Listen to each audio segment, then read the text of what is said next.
Well, good evening and welcome to another episode of Porch Talk. And boy, do we have a great show. Do we have a great show? We always have a great show. Yes, we have a great show. Over there is my good friend Ed Morandi. Hi, folks, and welcome to Porch Talk. And here is our mascot, Phil, the pheasant.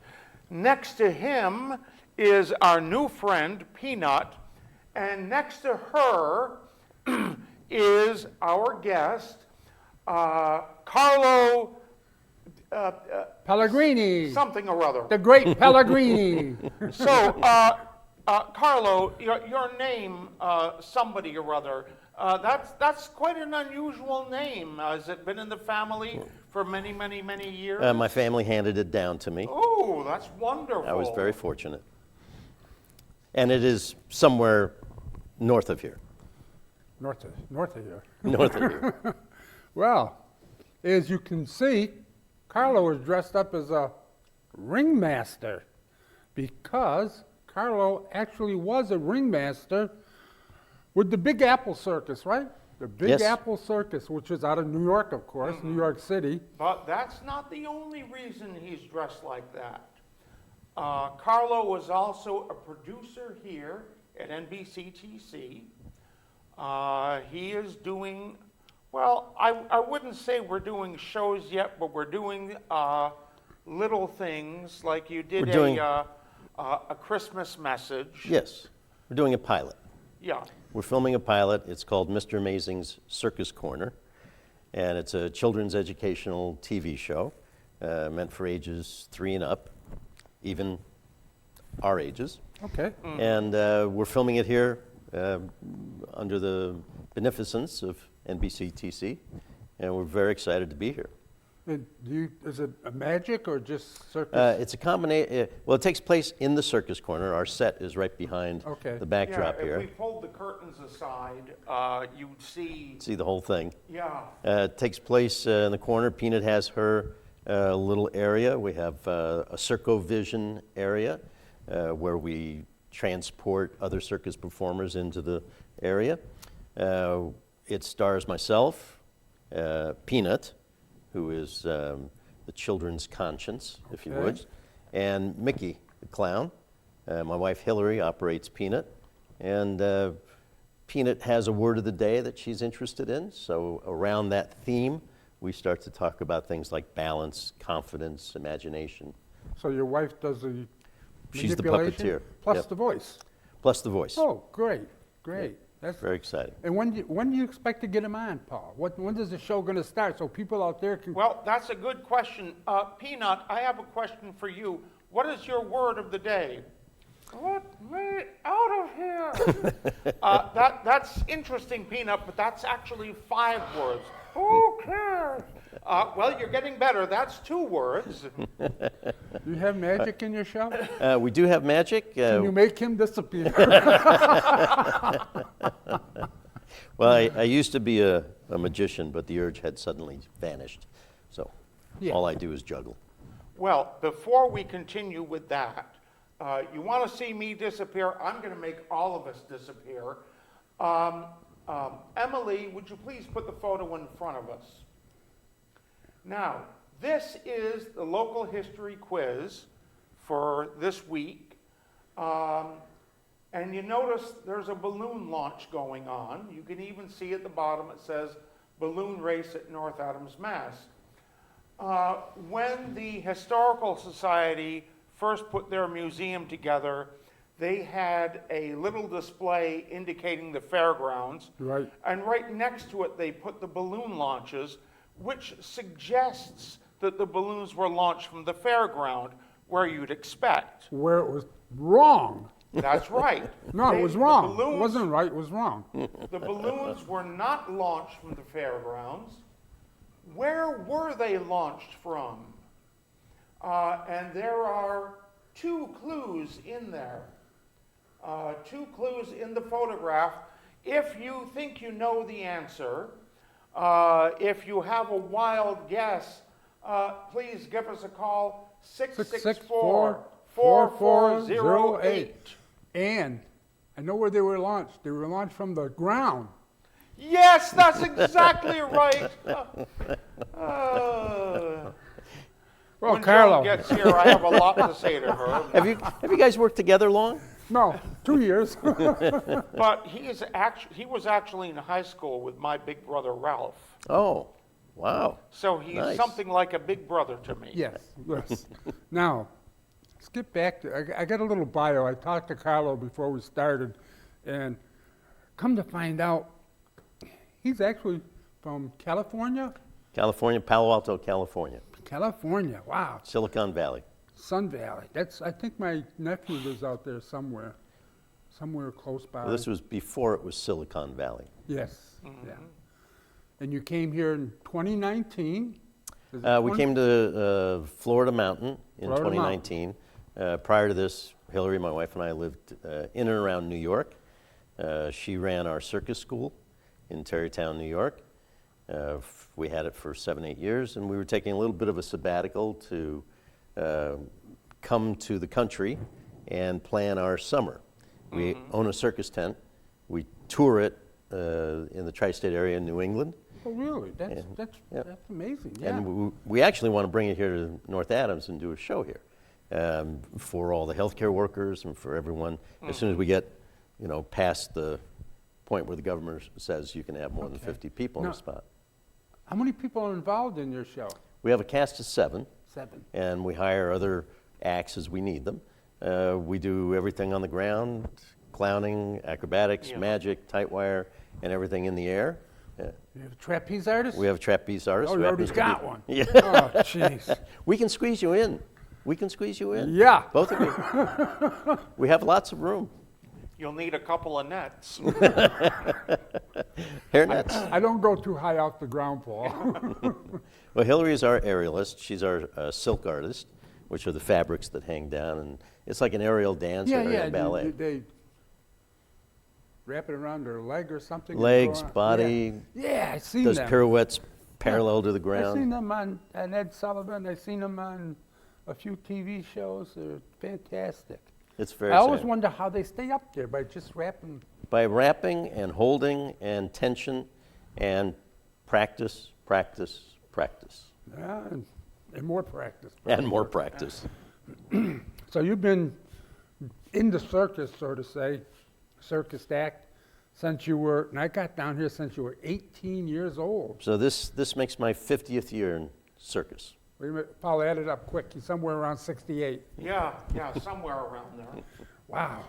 I ran away from college to join my first circus, which was called the Royal Liechtenstein Quarter Ring Sidewalk Circus. That was from Germany. Well, it's from that area, Yeah. except it was created in California Oh, okay. by a Jesuit priest. This was his mission to do circus. He was also a magician and a consummate theater artist and producer. And he had a one-man show, and he wanted to expand it to 3, and he wanted to tour the nation instead of just Santa Clara. So he asked me if I'd join him, and it took me about that long to say yes. To say yes. I don't blame you. But then I went home to tell my parents that I was leaving college for a year. Prior to that, I had gone to the dean of the university and said I'd like to have college credit for this adventure. Now, this was 1972, before anybody took gap years. So I was the first to develop a general humanities major at this university, which incorporated my time on the road, plus some business experience because I kept the books. I was an accounting major, which I was running away from, but you can't run away from the numbers. So I spent a year on the road, and then I came back to collect my credit, and the dean said, well, we thought better of it. No, we're not going to give you any credit for that. And I said, okay, then I'm not going to give you any tuition. And I left home, left the college, moved to New York to become a dancer. And I became a professional dancer and did circus with whatever shows would come through. You weren't ever with the Rockettes, were you? I was too short. Oh, Yeah. what a shame. Who were you dancing with in New York? I danced with a lot of companies, but the one I toured with was Nikolai Dance Theater. Okay. You ever dance with Marge and Gower Champion? I know them. Do you? Yeah. I had a friend who used to dance with them. In No the tent. kidding. Joe Wow. Pasadora. I don't know that No? name. Okay. Yeah. He was from New Jersey, Uh-huh. and my wife and I would go down to New Jersey and visit a few friends of ours by the name of Thomas Jacoby and Joe Passadori. And we used to go to this club called the Rounders in Jersey, where the people come out of the shows in New York. Show people would come there after the show, and they would get inebriated and sing and everything else. And I'll be son of a gun. I was sitting at the bar, and the waitress brings me over a big steak. She says, "That's from the chef." I said, "The chef? My first time here." Yeah. Go see him. I walked in the door, and there was a gentleman from North Adams, Sartori, who was the chef at that place. Oh, my goodness. And we kept going back to that place. I How cool. Yeah, once you get one meal, you know. That's a wonderful story. Yeah, they used to have back then they called it the roving mic. You had little jacks all over the place, Uh-huh. and they would, "Okay, Ed, you're up, sing." Okay, sing. And I sang with Teddy, played the piano. Ted Mack? Pardon? Ted Mack? No, Teddy, oh man, he was a Sartori? piano. Huh? Sartori?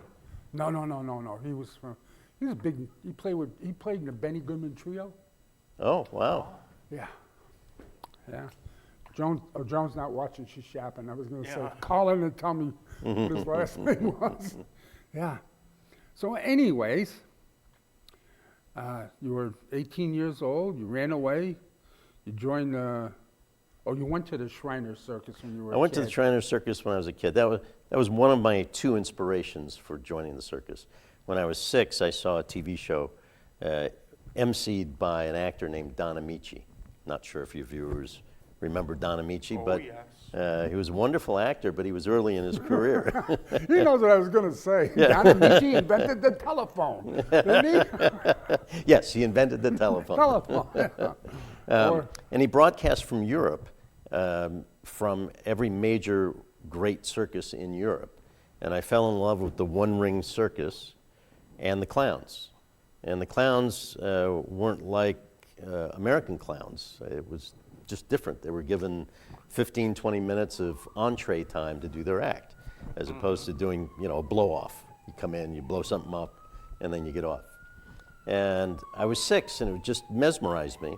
So every Friday night, I would beg my parents to let me watch. It was on kind of late, 7:30 for 6-year-olds, a little bit late. And they thought I was strange, but they let me do it. I think most parents of 6-year-olds think their kids are strange. That's a good point.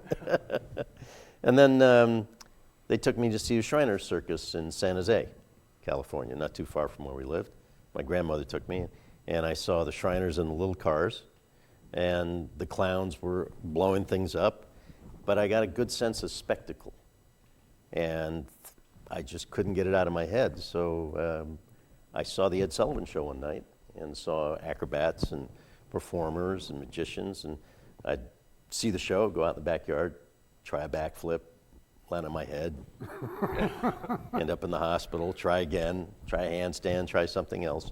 Eventually taught myself how to juggle, how to do handstands, how to do backflips. And then, life rolled on. There were no circuses coming through my town. And I still wanted to be in one. And when I went to college, I met this Jesuit who had this little circus. And when he said, "Join me," I said yes. My dad was not happy. He disowned me right then and there. My mom was very encouraging. She was a ballet dancer, so she felt that this was, if this was my dream, do it now while you're young. Mm-hmm. So I did, and it changed my life. Wow. So if you have a question or you want some information, just call up 664-4408, and Carlo will answer your question about the circus. And Paul and I were if he doesn't, Peanut will. That's right. Paul and I were talking before the show with Carlo about the circuses that came through North Adams, and some of them I remember. The circus was the World of Mirth, was a circus. I think the rest were sort of like carnivals. Yeah, Like, I do remember carnivals Carnival. coming, setting up on Main Street. But I do remember being taken to see a circus in the Knoll Field area when I was a kid. And Jane And, brought you back? Yes. Well, they had to. Get him out of here. Was that But- Ringling Brothers came through here? No. But when Ringling Brothers was here in 1914, their tour book indicated they had been here at least 9 or 10 times previously. Wow. And also, well, I have some photos of their elephants on parade on Main Street. On Main Street? And on West Main. Fantastic. Yes, I indeed. can't wait to see that. Does the Historical Society have that body of work on circuses here in North Adams? They I do have a don't know. copy of, I don't know, they have a copy of Bashan's slides.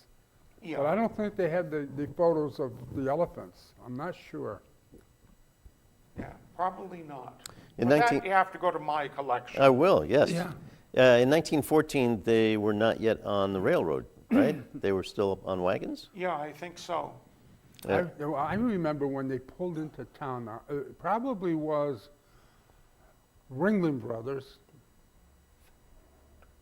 Barnum and Bailey, and somebody else, that they came in by rail car, and right where the old Sons of Italy is, there used to be a A stop roundhouse. there. Well, there was a stop there where they backed the cars up, and they would take the cars by elephant and pull them off and bring them down, and then the train would go all the way back up, come back with the next car, and let off whatever was there.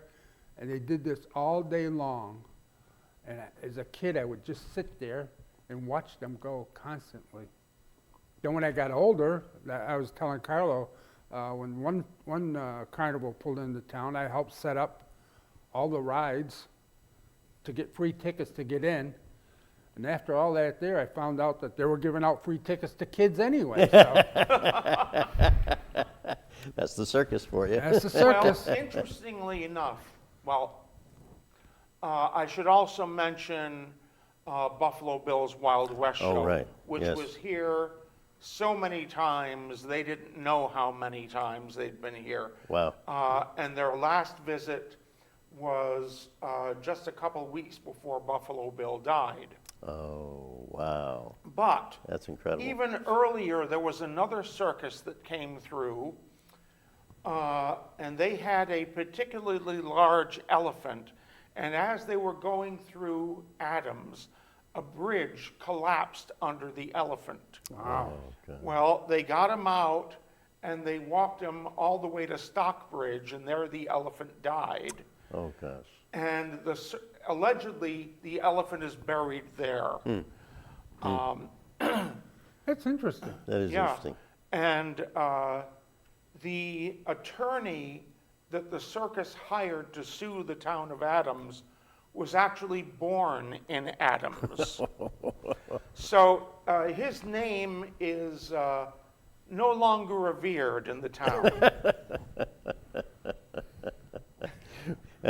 Hillary and I come from a town before we moved here called Nyack, New York. Where? Nyack, Nyack. Nyack. It's right on the what used to be called the Tappan Zee Bridge, now called the Mario Cuomo Bridge. And Nyack is famous for many things, but one is the elephant herd that lived there in the 20s and 30s. And they were owned by a gentleman named Dr. Bernard, Albert Bernard, who in our terms would be called today a flim-flam man. He had been a yoga teacher in the 20s in Manhattan for the Rockefellers and Astors and the daughters of all those families. And he was teaching them more than yoga.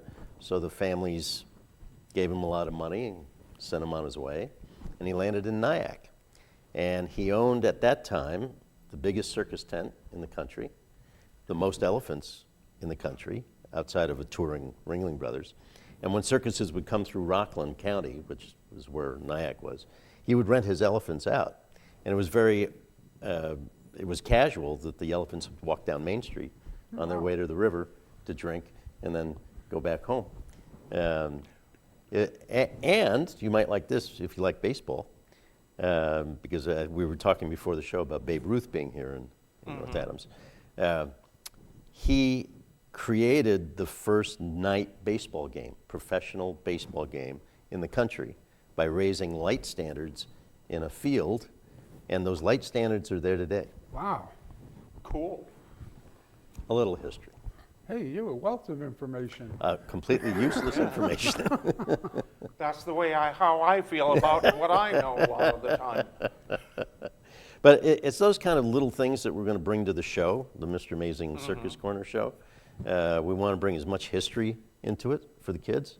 Not just circus history, but also local history to the city that we'd be bringing the show to. We'll also have a live show, Mr. Amazing Circus Corner Live. Wow. We own a circus tent, so we tour quite a bit. Not now because of COVID, but that was one of the reasons we moved up here. Hillary's from Massachusetts. She's from Worcester, Oxford. Did I say that right? Worcester? Worcester. Worcester. And we want to do a reverse rental, rent in the winter, up in the snow. Crazy people. But we wanted to book our summer tour from here. And we did. We had 18 weeks booked in New England and Oh, really? New York. This past year? For Year 20 before? for 2020. For 21, 2020. 2020. And then COVID hit and it was all canceled. Oh, okay. We doubt that we'll tour in 2021. It's still too early for 200 or 300 people to gather in one spot. Yeah. But we're hoping, our plan, our goal is to bring our circus tent here, offer it either to some institution that wants to sponsor it for healthcare workers, frontline workers, celebrate them. And people tell me that we haven't been to Massmoky yet in the back area to see if the tent could fit there.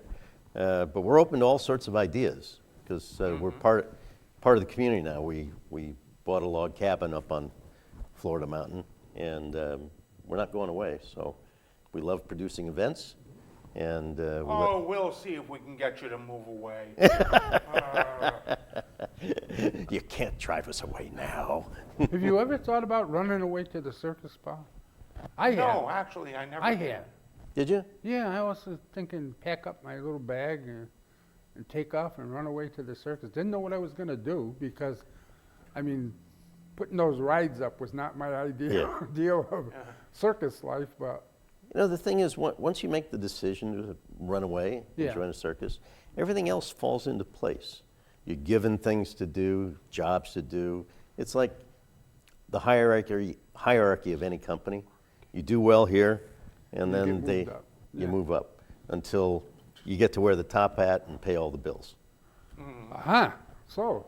Yeah, but you started out as nearly an adult. 18 is almost an adult, yeah. The thing that I keep being reminded of is Toby Tyler, Yes, who runs away as a child right, and finds that circus life is not everything he was expecting. yes. It's not an easy life. It's very exciting, as any performing art is, and the performing arts are vital to our lives. All art really is. There was a wonderful commercial in the 60s when President Kennedy started the National Endowment for the Arts. And to promote the founding of it, they created this commercial in a room. It was a picture of a room, and the voiceover said, imagine if there were no designers to design furniture, and all the furniture disappeared. Imagine if there were no weavers to create rugs, all the rugs disappeared. Imagine if there were no artists to create paintings. Everything disappeared in the room at that point. And so you need art in your life, and this is why we're starting the National Endowment for the Arts. And I thought it was very powerful because it brought together the arts as skill, manufacturing, and necessity of life. And I think we're missing that point sometimes, you know. Yeah. How about the photo up again? there we are. Where was this photo taken? If you have an idea, if you have a wild idea, if you have no idea at all but want to guess anyway, please give us a call at 664-4408. If you have a question for Carlo or Peanut or even Phil, give us a call, 664-4408. Will you stop smiling all the time? I'm just happy to be here. I'm happy to be anywhere. Hey, Well, you know, I have a suggestion for your circus. Yes, I'm all ears. Have you ever heard of an air Zooka? No, I have not. Well, it's a plastic funnel with a handle on it, and it's got a plastic thing inside and an elastic band. You pull it back and you let it go, and it makes a thump sound. And what it does is it blows a ring of air. So if I was standing back there by the window, I could fire it, and you could see the curtain jump as if something hit it. Wow. And I found out a few months ago that you can make one easily enough. Just get a long cardboard box. Yep. Yeah, about like that shape. And you close it off, you know, and then you cut a circular opening in one end. Okay. And you hold it, let go and slap the sides, and it sends out a ball of air. Well, I'm sorry, not a ball of air. It sends out a ring of air. Right. So if you had a smoke machine and you filled it with smoke, when you fire it, you can actually see a smoke ring going across the room. How cool. And the demonstration that I saw with this is they had styrofoam coffee cups piled up into a one-dimensional pyramid. Guy at the desk, boom, and if he aims it right, the cups go down. So, hey, what if I told you I could knock those cups over from over here? I can do it, and whap, and they will fall down. Sounds like a good carnival game. Yeah. Well, have you got one of these? I used to have one, but the elastic gave out. So I do have a box that I plan to make one of. Well, you're welcome to join our circus. Oh, boy. One thing, you'll just have to put a paper bag over my head so I don't scare people off. Well, we do have the sideshow, but good line. and you're welcome to join the circus too, Ed. Well, I want to be a trapeze artist, but I don't want to get more than 4 inches off the ground. Well, Can I walk the wire if they put it on the ground? we'll just send you the bar. How's Oh, that's that? okay. Well, you know, once on Modern Family, Phil is trying to walk on a tightrope. Oh. And he's having problems because it's so low to the ground. And his son suggests to him, put it up higher, like 6 or 7 feet. And he does, and it's that extra bit of danger that makes him grasp it so he can go the entire distance. So when we teach more advanced students to walk on the tight wire, it's usually at 6 or 7 feet. And they usually say, well, what's your best advice? And I always say, just don't fall. Don't fall. And it's amazing how adhesive comes onto your feet right away. And that little extra bit that you might say, oh, I'm just going to bail, you don't, because you don't want to fall 6 feet. No, Fear's a wonderful teacher. Can be. it can be, yes. So in our circus, we also have an interactive section where we've gone into schools to teach kids circus arts, and we've done this for years. And when we teach them tight wire, we start with a rope on the ground and then graduate them to a 2x4 on the ground. And then we have a low 18-inch tight wire, actual tight wire that's self-supporting. We bring into the school, and we hold the kids' hands, and they walk across it. After 20 years of doing this, it's the thing they remember the most. Oh, wow. Walking across the tight wire. Now, I don't know whether they go home and they try it. We haven't gotten any cards or letters, Well, so hopefully everything's good. Or letters from lawyers. Right. But we have had a lot of kids that we've taught over the years take their careers to the next step and become professional circus performers. They've joined Cirque du Soleil, Ringling Brothers, Big Apple Circus, and our goal as circus artists is to always pass on the skill, because that's how the art form continues. And some people say it's a dying art form. We don't think so. We think it's an alive art, and it needs to be seen and experienced. But in the meantime, we've created this TV show, learning a new art form. We're hopefully we'll find sponsors in and around Massachusetts who want to help us produce more shows and then get it syndicated. And maybe PBS will even pick it up at some point. Well, let's hope so. You know, I just remembered another circus that's been here at least twice. The hospital, North Adams Regional Hospital, brought Circus Smirkus here a couple of times. Oh, yes. Good friends of ours. oh, yes, yeah. Circus Smirkus, great outfit. They're up in Vermont, right? Greenboro? Somewhere up there? Could be. Yeah. They do it pre-COVID. They would do a tour through New England, and high school students would audition for the right to tour in the tent while another camp was operating at their facility. It was started by a gentleman named Rob Merman, who actually studied with Marcel Marceau, and then became clown and moved up to Vermont, bought this piece of property, put up a circus tent, and kids. Somebody way in the north of Vermont, I'll bet. Yes. And when he was trying to decide on a name, he said to his mom, I'm going to start this circus. And she said, Circus Schmirkus, get a job. And that stuck. And it stuck. And he knew he had a winner. Now, we talk about clowns. Now, the gentleman who was doing his show upstairs in heaven now, Neil Giroux, lived next door to me, and he was a bona fide clown with the Shriners.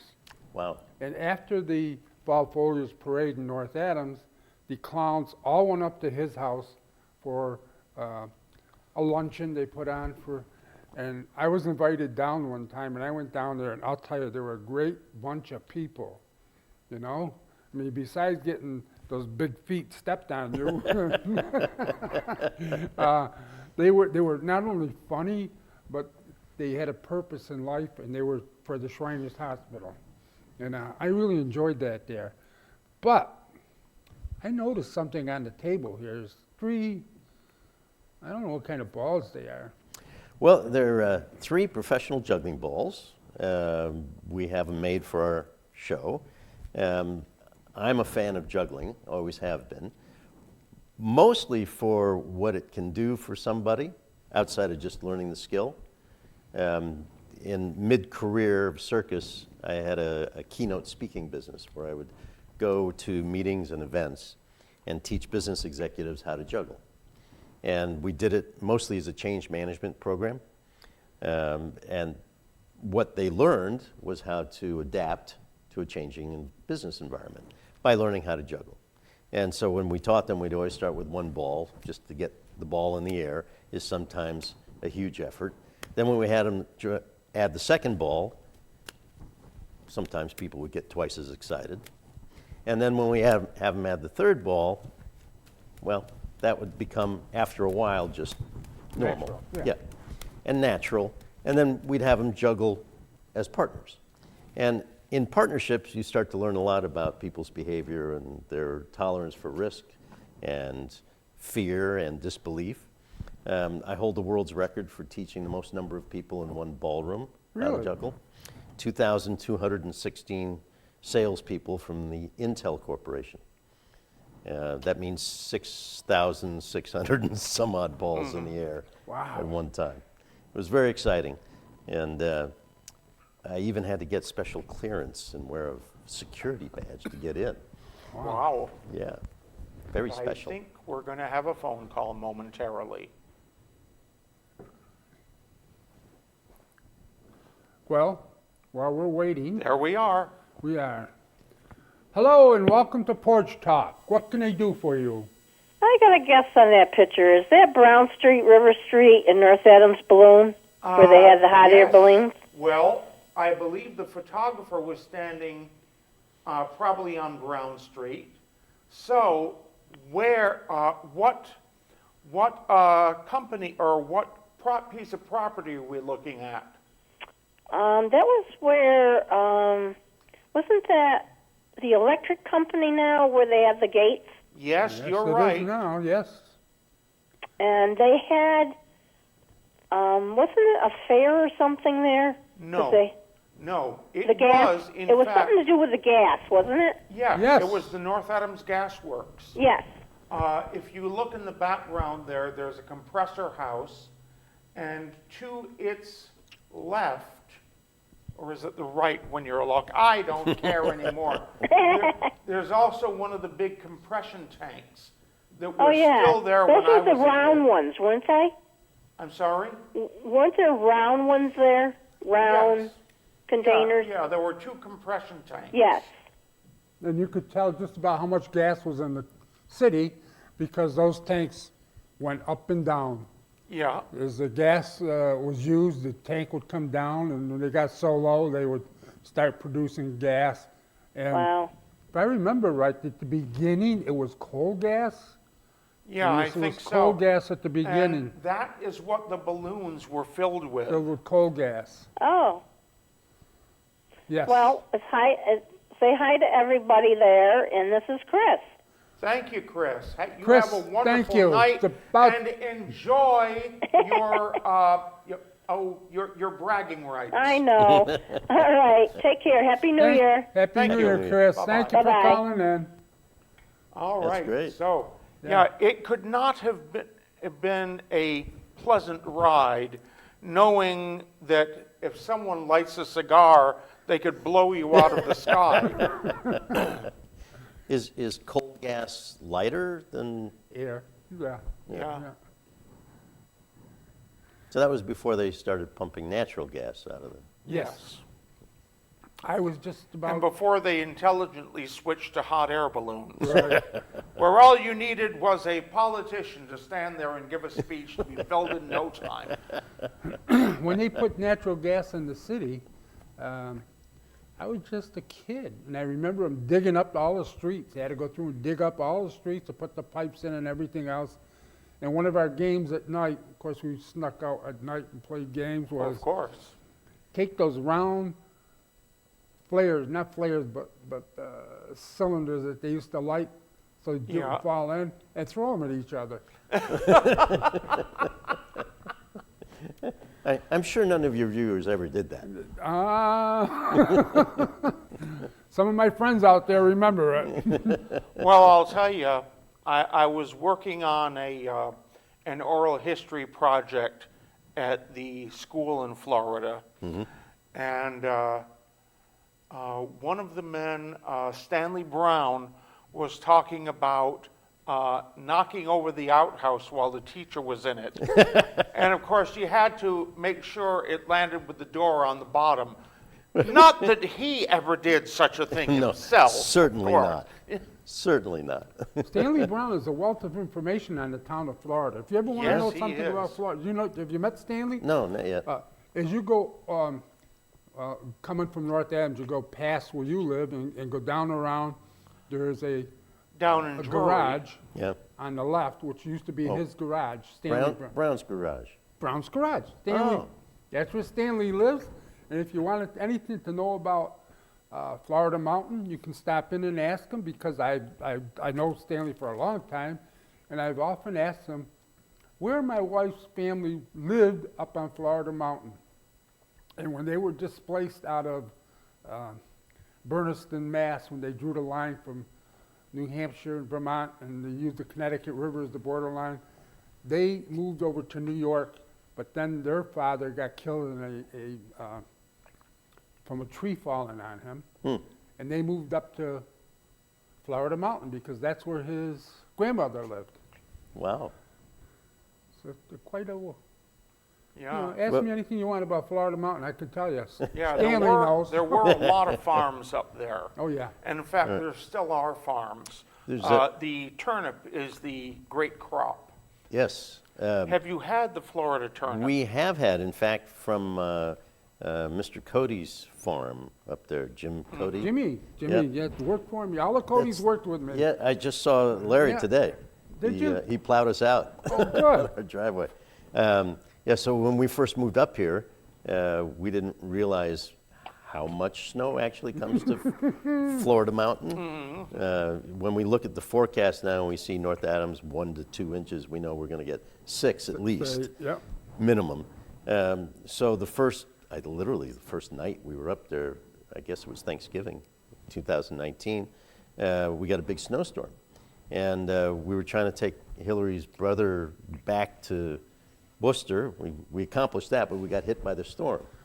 And when we tried to get up Moores Road in 8 inches of snow with an SUV without four-wheel drive, we learned quickly not to do that. I hope you've got a more intelligent car now. We're working on it. And Jim Cody came down in his tractor and his plow, plowed us right out, and said, "Follow me." And so he plowed us right into our log cabin, and we're forever grateful. So we bake cookies, Circus cookies, and we take them up to him, and he comes down, plows a little bit, and then he brought down turnips the other day, big bag of them, and man, are they delicious. Yep, they are. I think he's still got a lot of acreage up there. His dad had They it. used to have a lot of acreage, and when his brother Leonard was alive, Lenny used to do most of the work on the farm. Oh, yeah? Oh gosh, he was a worker. Like I say, we worked together up to Vermont Yankee. Let's see, there was Larry, Jimmy, Lenny, Rainey, whose real name was Donald, and Eddie, the father. The 5 of them worked with me up to Vermont Yankee. Wow, wow. Well, Larry says hello. Well, I had to give him a ride home one day. I stopped at the house and I said, "Come on in." And I went in, and by the time I left, I was 2.5 sheets to the wind. Well, that can't happen. Oh, gosh, a great, great bunch of people. We're very grateful to them. We're very grateful to Margot Van Peterson, who actually sold us the cabin. She was our first contact up here. Usually when you call up and you're a Circus person, you're trying to rent the place, or as soon as you say Circus, it's like, it's full. Yeah. But with Margot, she said, "Oh, I have friends who are in the Circus." I said, "You're kidding, who?" She said, "Zopes, the Zope Circus. They come to Nantucket all the time." And we're good friends with Giovanni and his family. And she didn't hang up on us. And we kept chatting. And Yeah, so, she's very sweet. yes, she's Margot? wonderful. Yeah. In fact, you know what? I think maybe once all this covert is over with, if you see Sue Olson, I don't know if you know Sue, or met Sue yet. Not yet. They own the Olson farm. Just as you get up to the top of the trail, if you look off to the right, Uh-huh. going east, if you look off to the right, that farm down there, that's what her and her husband own that down there, and they do a lot of rutabaga, Florida Mountain turnips. She's also the intern at the Florida Mountain Senior Center. Oh, okay. So if you contact her, Yeah. they would probably sponsor something to do a show up there. I don't know how much land you need to put it on, but there's available different lots Different up lots there. up there? Yeah, yeah. That'd be cool. That'd be very cool. It would be. And Thank if you you. have any problems, give me a call. Okay. That's the deal. Yeah. Thank you. No, you're quite welcome. And you also need to talk to Mr. Burdick. I don't know Mr. Burdick. Who's that? He's the minister at the Florida Baptist Church. Roy. Now. Yeah, Roy. Right. I have a quick story about that. Do we have enough time? Oh, sure. Yeah, we got time. Okay. So we had a possibility of buying some property on the east side of the mountain. And not knowing anybody really except Margot, I thought I would talk to the neighbors who live down Church Road. Mm-hmm. Right? So I looked up the name on the internet, and the phone number, and I forget the gentleman's name. It might have been Burdick, but I got Mr. Senior Burdick. And he said, oh, yeah, my son lives down the road. Yeah, but I'll tell you everything you need to know. So for an hour and a half, he explained to me Oh, yeah. how to yeah. live in Florida and who's who and what's what. And he said, if you really want to change anything, you got to go to the Baptist church. Hang out for about a year and a half. And if you're still around, then talk to us about changing something. And I thought it was very courteous of him. Yeah, it's a very nice, very warm little town. Very warm. And I'll tell you something, if you go into the school, they have on the wall opposite the door the list of names of kids that are on the honor roll. And it looks like a puny list until you get to know the kids in the school and you realize that the names that are on the list for each class, those are about 50% of the class. Oh, wow. And when's the last time you were in a school where half the students are on the honor roll? Right, right. That's great. Yeah, they have a very strong family atmosphere. They have parents coming in there to work, and they do bend over backwards for their students. That's wonderful. Yes. That's Yeah, wonderful. I knew a kid up there. I remember him one year saying, oh yeah, like I'm ever going to be on the honor roll. Guess where he was the next year? Math was his bad subject, so they got him a tutor. Wow. Worked with him on math, brought up his grades, he got on the honor roll. That's wonderful. That's a great story. Yeah. Well, that's an honor to the teachers and the principal. Yes. And also to the parents. Yes. Roy Burdick's granddaughter went there, and I remember she never got anything less than an A. Wow. Yeah, her parents impressed on her the importance of working hard, even if she doesn't like the subject. And today she's got a PhD in pharmacy. Oh, my goodness. Wow. Good for her. That's quite an honor. Quite a story. And there's the families up there in Florida Mountain. I mean, they're like, they treat each other as if they were real relatives. You know what I mean? Oh, yes. Most of them are. Excuse me. But if you have a problem at your house, I'd be happy to come over and help you fix it. I'd be happy to come to your house and, oh, your tractor's broke, I'll come over and mow your lawn. Oh, I'll do this, I'll do that for you. And they all stick together up They there. do. That's what Oh, we yeah. found. Yeah. Well, again, something that happened at the school, there was a girl in either 7th or 8th grade. Well, I need to back up. Their 6th grade teacher, now their principal, started something, the Oh Be Thankful pie contest, where you make 2 pies and they would meet at the American Legion, and the judges would sample pies, and they would award ribbons for them. And then they had another set of pies that were untouched that were auctioned off. Well, so this girl made a pie with the 6th grade teacher, and they won a blue ribbon. She went running right over to the teacher and gave her a hug. No. You know, and it's like the teacher was treating her like she was her niece. Oh, let's make a pie together. So they did. You know, and that one, Yeah. That's wonderful. That's it's rare that teachers have that kind of time or that kind of focus. I think good teachers everywhere take the time to get to know their students, right? It's a very special profession. Nothing like it. yes, We've found in Florida that, like you said, Ed, that people are just so considerate. They're just good neighbors, and you know we're fitting in and offering the same kind of reciprocal help by baking cookies. Or like I was saying to Larry, he came in on his little tractor and plow. And I said, oh, that looks like it's handy. It's a lot better than shoveling all this snow by hand. I think there's a tractor in my future. He said, well, when you get ready, let me know. Yep.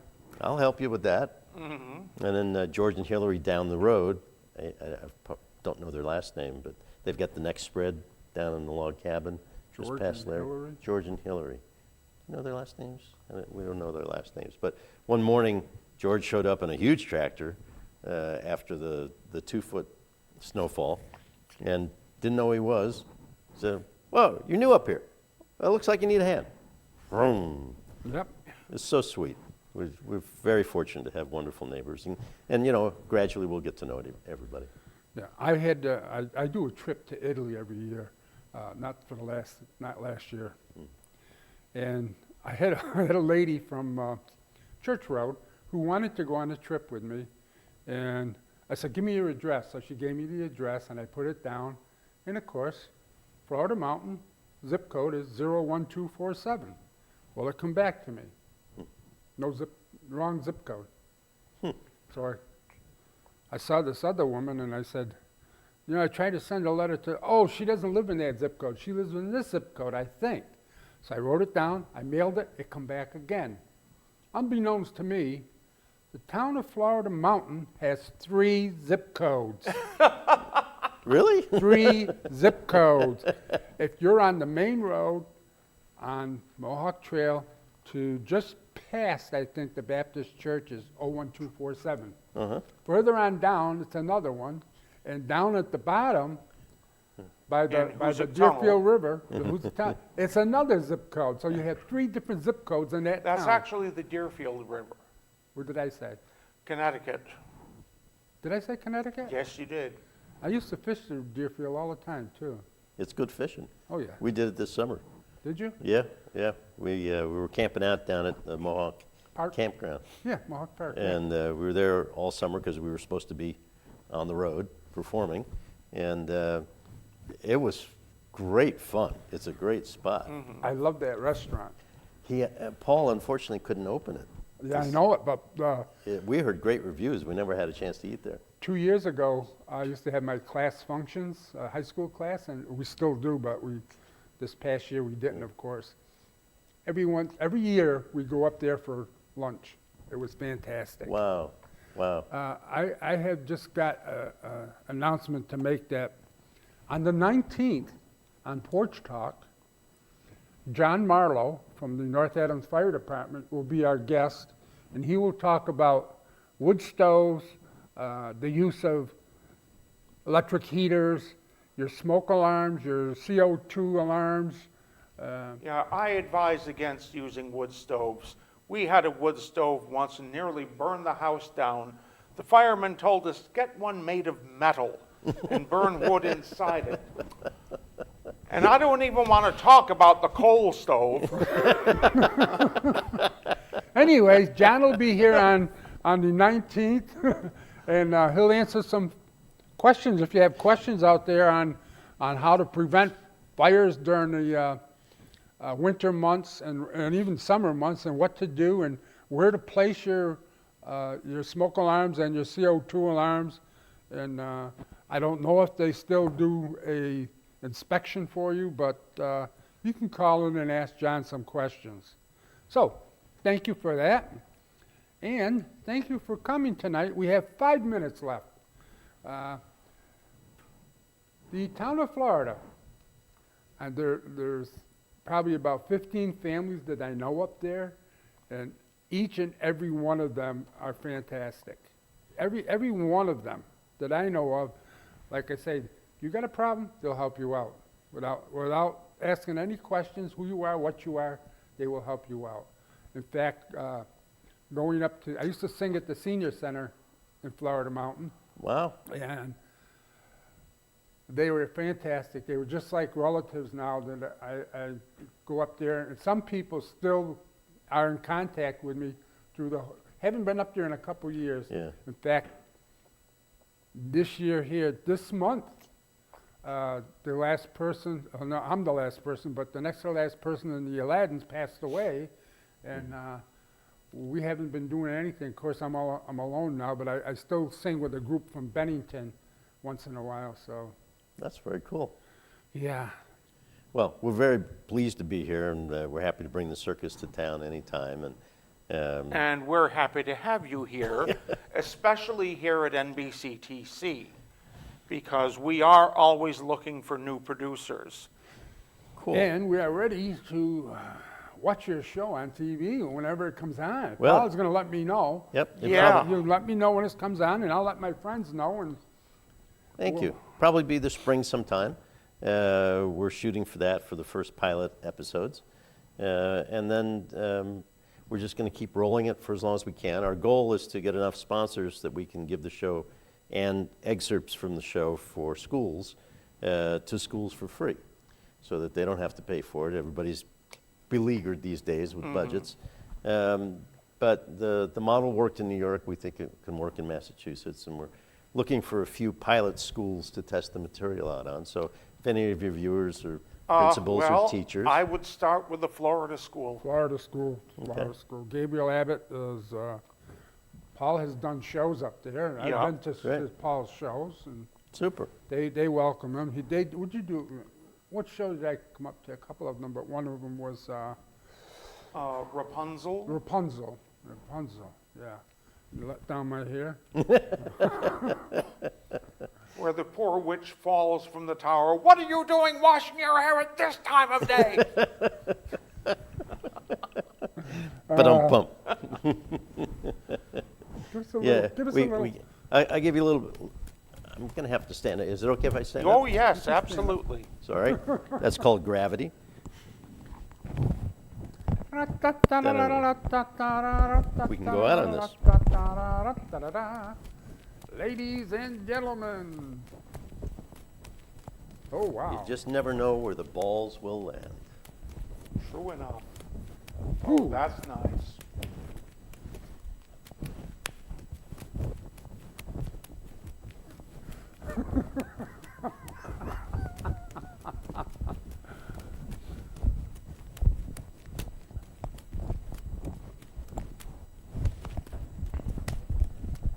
I knew a Chinaman, a Japanese that caught the shrimp in his hat. That's the high room, you go over the top. Yeah, it is. But then there's also the finish. Oops. Lost it. Where it hopefully lands on your head. It lands on your. I'll show you the finish. It lands on your head, like that. Ah, I see. Lands on your neck. Okay. Wow. Okay, we're down to 1 minute. Thank you. You're very welcome. Thank Yeah. you. And I'm happy to teach anybody how to learn how to juggle, anytime, anywhere. It has great benefits. When you drop them, it's a low-impact aerobic sport. You have to keep picking them Do you up. have the The rolling pins? Yep. How We do about the the pins knives? too. We The do big knives. knives? Yep. Paul. Hatchets. Paul and I will be on the show. Paul, you stand against there and I will throw the Yeah, knife. okay. So we have 30 seconds.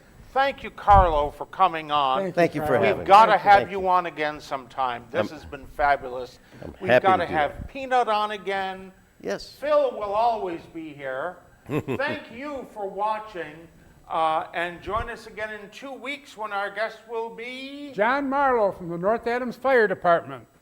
Yes, indeed. Thank you. Have a wonderful night. Thank you.